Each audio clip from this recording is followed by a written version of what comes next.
విజయవాడపై దోమలు దండయాత్ర చేస్తున్నాయి. చిక్కిన వార్తి చెక్కినట్టు కసిదిరా కుడుతున్నాయి. విరామమన్నది లేకుండా పగలు రాత్రి అనే తేడా లేకుండా వీర విహారం చేస్తున్నాయి.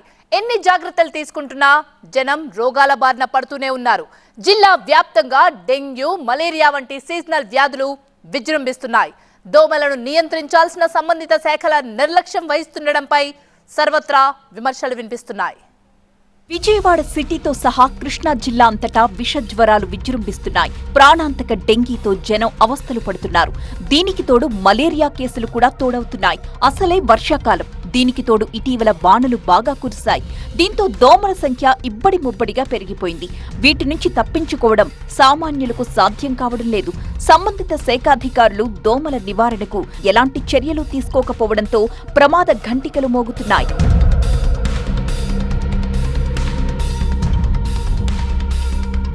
కృష్ణా జిల్లా వ్యాప్తంగా ఇప్పటి వరకు సుమారు 900 డెంగీ కేసులు నమోదైనట్టు అధికారిక లెక్కలు చెబుతున్నాయి. డెంగీతో పాటు మలేరియా కేసులు పెరిగిపోతున్నాయి. జిల్లా వైద్య ఆరోగ్య శాఖ కూడా తన స్థాయికి తగ్గట్టు వ్యవహరించడం లేదు అన్న విమర్శలున్నాయి. వరుసగా కురుస్తున్న వర్షాలకు రోజుల తరబడి ముసురు పట్టి పీడిస్తోంది. సరిగా ఎండలు లేకపోవడం, ఎక్కడ పడితే అక్కడ వర్షం నీరు నిలిచిపోవడం, మురికి నీరు రోడ్లపై పారడం దోమల అభివృద్ధికి దారితీస్తోంది. పల్లెలు, పట్నాలు అన్న తేడా లేకుండా జిల్లా అంతటా ఇదే పరిస్థితి. అన్ని చోట్ల దోమల బెడదతో జనం అవస్థలు పడుతున్నారు.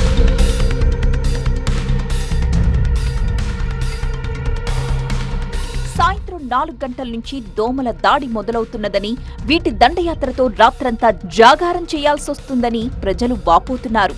దోమల బారి నుంచి తప్పించుకోవడానికి జనం ఆల్అవుట్లు, గుడ్ నైట్లు, మస్కిటో కాయిల్స్ ఎన్ని ఉపయోగిస్తున్నా ప్రయోజనం మాత్రం కనిపించడం లేదంటున్నారు.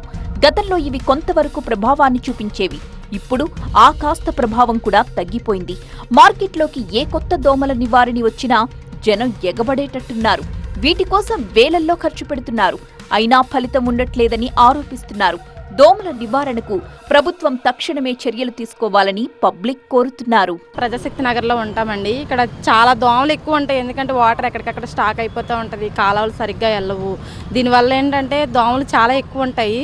దీనివల్ల పెద్దోళ్ళే కానీ చిన్నపిల్లలే కానీ చాలా ఇబ్బంది పడుతున్నారు.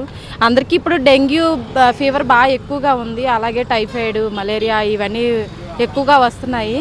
హాస్పిటల్ చుట్టూ తిరగడం, పిల్లలకి పద్దాక జ్వరాలు రావడం, స్కూళ్ళు మానేసి ఇంటి దగ్గర ఉంచడం. ఇటు సైడ్ అయితే కాలువలకి చాలా రద్దీగానే ఉంటాయి. కాలువలు అసలు సరిగ్గా వెళ్ళవు. కాలువల్లో మురికి కూడా సరిగ్గా తీయరు.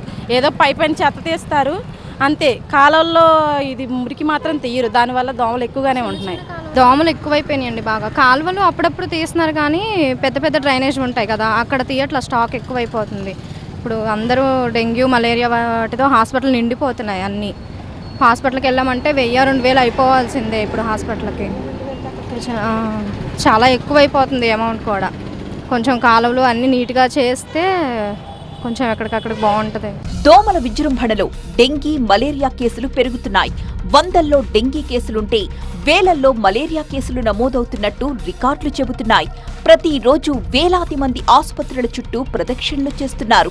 ప్రైవేట్ ల్యాబ్స్ లో వేలకు వేలు ఖర్చు పెట్టి రక్త పరీక్షలు చేయించుకుంటున్నారు.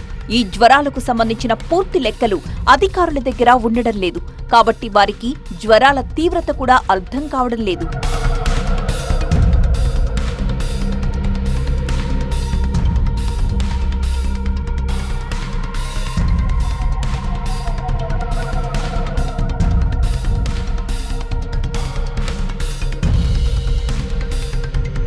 డెంగీ ఫీవర్ చాలా డేంజరస్ అంటున్నారు డాక్టర్లు.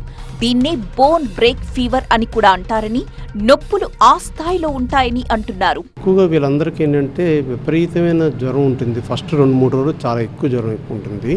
హై గ్రేడ్ ఫీవర్ అన్నమాట. హై గ్రేడ్ ఫీవర్ ఉండి విపరీతమైన బాడీ పెయిన్స్ ఉంటాయి. దాని పేరే బ్రేక్ బోన్ ఫీవర్ అంటాం. అంటే బోన్స్ విరిగిపోయేంత నొప్పి వస్తుంది అన్నమాట. అంత సివియర్ బాడీ పెయిన్స్ వస్తాయి. వాళ్ళు చెప్పేదాన్ని కూడా విపరీతమైన నొప్పి వస్తుంది, విపరీతంగా బాడీ పెయిన్స్ ఉన్నాయంటారు. వాటిని చెప్పేది కూడా బ్రేక్ బోన్ ఫీవర్ అంట. దాని పేరే డెంగ్యూ జ్వరం కూడా అట్లా ఎక్కువగా ఉంటుంది. డెంగీ రావడానికి కారణమైన దోమ నుంచి ఎలా రక్షణ పొందాలో కూడా డాక్టర్ వివరిస్తున్నారు. అంతేకాకుండా డెంగీ దోమ గురించిన ఆసక్తికరమైన విషయాలు కూడా వెల్లడించారు. ఈ దోమ ఈడిస్ అని ఒక రకమైన దోమలో వస్తుంది. ఆ వచ్చింది ఈ దోమకు ఒక ప్రధాన విచిత్రంగా ఏంటంటే ఈ దోమ కొంచెం బరువుగా ఉంటుంది, టైగర్ మెస్కిటో అంటాం. సో అది పైకి తొందరగా ఎగరలేదు కూడాను. సో 100 సెంటీమీటర్స్ అంటే 1 మీటర్ కూడా భూమి నుంచి ఎగరదు. సో మనం ఈ టైంలో అది ఇంకొక ఇంట్రెస్టింగ్ ఏంటంటే అది డే టైమే, పగలే కలుస్తుంది ఎక్కువ. సో మనం ప్యాంట్స్ కానీ లేకపోతే చీరలు కట్టుకున్నా, షూ వేసుకున్నా మనం దాని కాటు వలన తప్పించుకోవచ్చు. వర్షాకాలం రాక ముందు నుంచే సంబంధిత అధికారులు ముందస్తు జాగ్రత్తలు తీసుకోకపోగా రోగాలు విజృంభిస్తున్నా కూడా నిమ్మకు నీరెత్తినట్టు వ్యవహరించడంపై పలువురు ఆగ్రహం వ్యక్తం చేస్తున్నారు.